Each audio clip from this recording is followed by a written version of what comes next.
Абай Құнанбайұлы 23-ші қара сөз. Біздің қазақты оңдырмай жүрген бір қуаныш, бір жұбаныш дегендер бар. Оның қуанышы елде бір жаманды тауып, я бір адамның бұл өзі қылмаған жаманшылығы шықса, қуанады, айтады. Құдай пәленшеден сақтасын, о да адаммын деп жүр ғой. Оның қасында біз сәулелі кісінің бірі емеспіз бе? Оған қарағанда мен таза кісі емеспін бе деп. Оған Құдай тағала айтып па, пәленшеден тәуір болсаң болады деп. Я білгендер айтып па, әйтеуір өзіңнен наданшылығы асқан, я жаманшылығы артылған кісі табылса, сен жаманға қосылмайсың деп. Жаманға салысып жақсы бола ма? Жақсыға салысып жақсы болады дағы. 100 ат бәйгеге қосылса, мен бәйге алдым деген сөз болса, алдыңда неше ат бар деп сұрар, артыңда неше ат бар еді деп сұрағанның несі сөз? Мен 5 аттан 10 аттан ілгері едім дегеннің несі қуаныш? Енді жұбанышы жалғыз біз бе?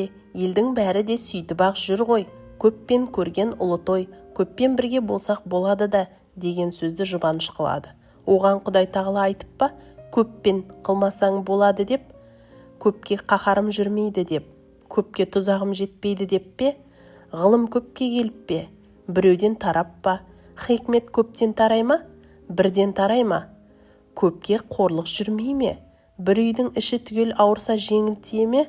Жер білмеген көп адам адасып жүрсе, бір жер білетұғын кісінің керегі жоқ па екен?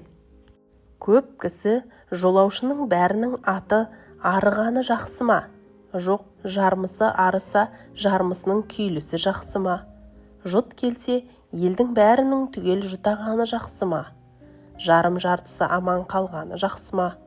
Осы көп ақмақтың бір ақмаққа несі жұбаныш? Тұқымымызбен аузымыз сасық болушы еді деген жаман күйеу қалыңдығын жеңіп пе? Көңілін сол сөзі разы қылуға жетіп пе? Ендеше көбіңнен қалма, сен де аузыңды сасыта бер деп пе?